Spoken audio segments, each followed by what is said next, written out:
तो क्या हाल चाल है सबके भैया, आज मैं बात करने जा रहा हूँ मार्वल के कुछ नो लॉजिक और मिस्टेक वाले सीन्स के बारे में। मगर क्यों? क्योंकि आप में से बहुत सारे लोग कहते हैं कि भाई आप तो बॉलीवुड के पीछे पड़ गए, तो कभी मार्वल और डीसी के ऊपर भी तो वीडियो बना लो। तो लो भाई, आज मैंने बड़ी मुश्किल से ढूंढ ढांड के जितना मेरे हाथ लगा उतने की मैंने वीडियो बना दी है, क्योंकि गलती तो कभी कभी भगवान से भी हो जाती है। तो ये मार्वल और डीसी कौन सी खेत की मूली है? सही बात है। तो चलो भाई, बिना के देरी वीडियो करते हैं स्टार्ट और इनके कुछ बिना लॉजिक वाले और घटिया वीएफएक्स वाले सीन देखते हैं। जैसे कि आप सबको पता है कि थोर का थोड़ा इतना भारी है कि उसको कोई भी नहीं उठा सकता। यह है थोड़ा इतना भारी है कि इसको आयरन मैन नहीं उठा पाया, इसको हल्क नहीं उठा पाया।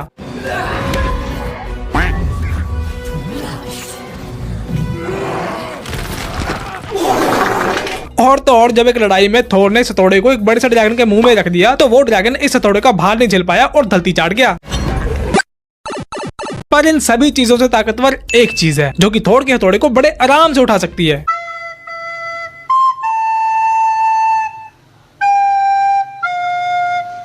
जो काम ये बड़े बड़े सुपर हीरो नहीं कर पाए, वो काम एक छोटी सी पिद्दी सी कपड़े टांगने वाली हैंगर निकल दिया। अब बहुत सारे लोगों को ये लॉजिक समझ में नहीं आया होगा, और समझ आएगा भी कैसे, क्योंकि मूवी वालों ने दर्शकों को कभी बताया ही नहीं कि ये हथौड़ा चाहे हल्का हो या भारी, इसे जान प्राण वाला इंसान, जानवर या भगवान तक नहीं उठा सकता, और बिना जान वाली कोई भी चीज इसका भार सह सकती है, फिर भले ही वो एक छोटी सी सुई क्यों ना हो। जैसे कि हम सबको पता है कि थॉर गॉड ऑफ थंडर यानी कि बिजली का देवता है, पर क्या हो अगर मैं कहूँ कि यह बंदा जिस बिजली से लोगों को झटके देता है, उसी बिजली से इसको खुद को भी झटके लगते हैं।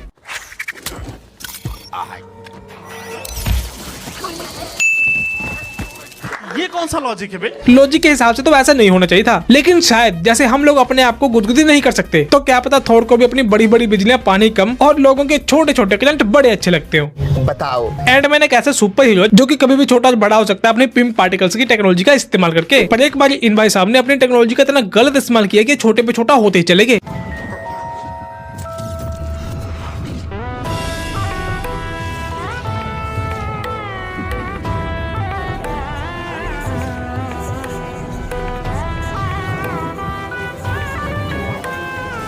इतने छोटे ये भाई साहब हो गए हैं, लेकिन अब ये बताओ कि ये बचेंगे कैसे? अरे क्योंकि एंटमैन तो छोटा होते होते ऑक्सीजन के मॉलिक्यूल से भी छोटा हो गया। जब ये भाई साहब ऑक्सीजन से भी छोटे हो गए हैं, तो ये अपनी नाक से ऑक्सीजन को खींचेंगे कैसे? बात तो सही है। पर मार्वल ने इस सीन में लॉजिक और साइंस को नहीं लगाया और किसी न किसी जुगाड़ से एंटमैन को बाहर निकाल लिया। Well done. इसी मूवी में हम देखते हैं कि एक डॉक्टर है जो कि डब्बे में छोटी छोटी कार्ड्स को लेकर घूमता है, और जो भी कार्ड उसे चाहिए होती है वो पिम पार्टिकल टेक्नोलॉजी का इस्तेमाल करके उसको बड़ा करता है और उसमें बैठ के उसको चलाता है। अच्छा। पर अगले सीन में डॉक्टर साहब ने एक बहुत ही असंभव सी चीज कर दी। मुसीबत हो जाएगी।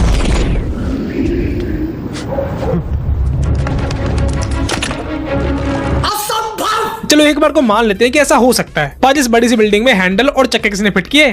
पता नहीं। क्या पता ये काम तब किया गया हो जब ये बिल्डिंग छोटी थी। लेकिन डॉक्टर ने तो बटन दबा के इस बिल्डिंग को छोटा कर दिया, लेकिन इस बिल्डिंग के बिजली का कनेक्शन, पानी का कनेक्शन, वायरिंग, पाइपिंग कहाँ गई? क्या इस बिल्डिंग में ये सब चीजें नहीं थी? और अगर थी तो जब ये बिल्डिंग छोटी हुई तो उनका क्या हुआ? ये राज भी उसी के साथ चला गया। कुछ एक्टर्स इतनी घटिया एक्टिंग करते हैं कि वो बात बात पे ओवर एक्टिंग कर देते हैं, पर कभी कभी कुछ साइड एक्टर्स इतनी घटिया एक्टिंग कर देते हैं ना भाई कि आपके दिल और दिमाग को दिल से बुरा लगता है भाई। बुरा लगता है भाई। अब जैसे कि इस सीन में डॉक्टर स्ट्रेंज किसी से बात कर रहा है, पर पीछे बैठी है दादी अम्मा एक्टिंग के नाम पे पता नहीं किससे बातें कर रही हैं। ना तो इनके साथ कोई बैठा है ना ही खड़ा है, लेकिन फिर भी लगी हुई है।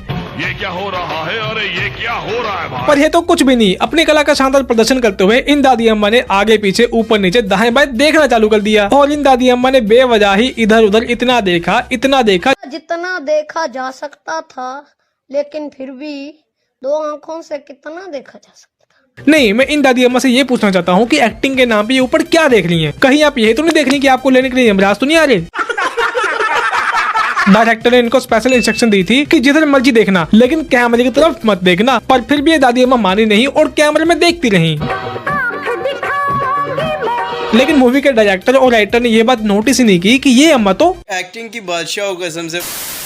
वैसे तो मार्वल की आधे से ज्यादा मूवी सीजीआई और वीएफएक्स के इस्तेमाल से बनाई जाती है, जिसके ऊपर मार्वल स्टूडियो भारी खर्चा भी करता है, पर बावजूद इसके कभी कभी गलती से बॉलीवुड की तरह ही बेकार वीएफएक्स इस्तेमाल कर लेते हैं, और फिर इनकी पब्लिक इनको खूब क्रिटिसाइज करती है, क्योंकि भाई उनको सुपर डुपर क्वालिटी का कंटेंट कंज्यूम करने का चस्का लग गया होता है, और अगर मार्वल से गलती से मिस्टेक हो जाती है तो ये मीम बना बना के मार्वल की धज्जे उड़ा देते हैं। Don't underestimate the power of a common man. Don't do it! This was fun! No!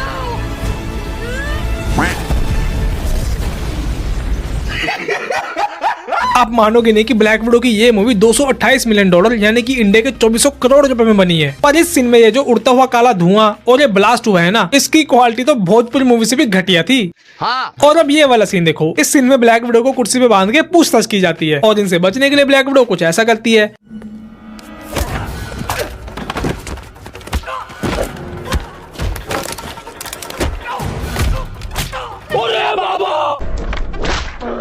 देखा आपने लापरवाही का नतीजा। ना तो इस बंदे के मुंह पे कुर्सी की पीठ लगी है और ना ही ब्लैक विडो का सिर। इसको तो लगा है ब्लैक विडो के बालों के हवा का झोंका, और ये झोंका इस गुंडे को इतनी तेज लगा कि इससे गया न रोका।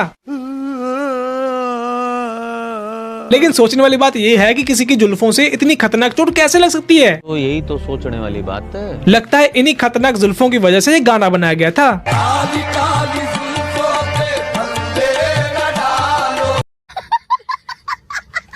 और इस सीन में शैंक्ची और गुंडे की फाइट चल रही होती है, पर गुंडा अपनी तेजधारी तलवार को अंधाधुंध चला के सब कुछ काट रहा होता है और इसी बीच कुछ ऐसा हो जाता है जिसको आप अपनी तेज निगाहों से देख भी ना पाए।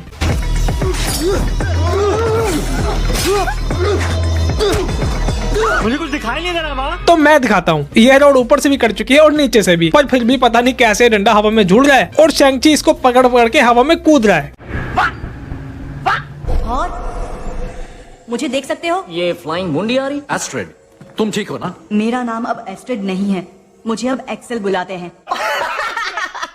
वीएफएक्स के नाम पे इस सीन में शरेआम मल त्याग कर दिया गया है। ये दूरदर्शन की भविष्यवाणी वाली बात को करवाने के लिए इस लड़के को पूरा भी दिखा सकते थे, पर नहीं, इन्होंने एक आधी कट मुंडी के ऊपर आगे पीछे रोशनदान वाले इफेक्ट लगा के इसके चेहरे को थोड़ा धुंधला करके सारे सीन की चादर मोड़ दी। तोबा तोबा तोबा, थारा मूड खराब कर दिया। और इस वाहिया से सीन को देखने के बाद मार्वल के चाहने वालों ने कुछ ऐसे मीम बनाए।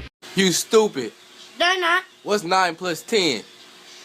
21. You stupid.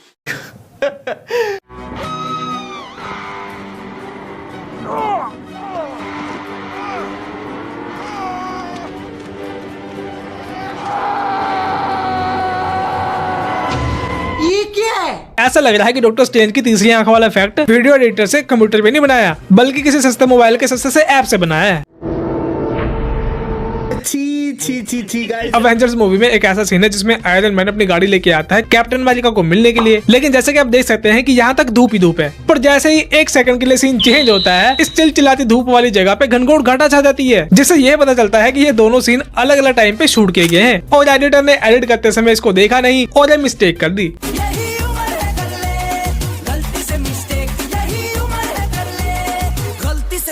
लेकिन मुझे मार्वल की एक बात यही नहीं समझ आती कि जब सारे सुपर हीरोज की कहानी एक दूसरे से कनेक्टेड है, इन सुपर हीरोज की दुनिया भी एक दूसरे से कनेक्टेड है और ये लोग बड़े आराम से एक दुनिया से दूसरी दुनिया में जा भी सकते हैं, तो जब एक सुपर हीरो किसी विलन के साथ लड़ रहा होता है या फिर उसकी दुनिया तबाह होने वाली होती है, तो वह फोन या मैसेज करके दूसरे की राय से दूसरे सुपर हीरोज को क्यों नहीं बुलाता? Good question. You are a good question. या तो फिर इन लोगों ने पूरे यूनिवर्स में एक रूल बना रखा होगा कि अपनी फटी को खुद ही सिलना है, मतलब कि अपनी लड़ाइयाँ खुद ही निपटाओ और अपने गिरा को खुद ही बचाओ। बताओ। तो चलो भैया, आज के लिए इतना ही। वीडियो अच्छी लगी तो लाइक करो, शेयर करो और सब्सक्राइब का बटन दबाओ। अब हम मिलेंगे अगली वीडियो में।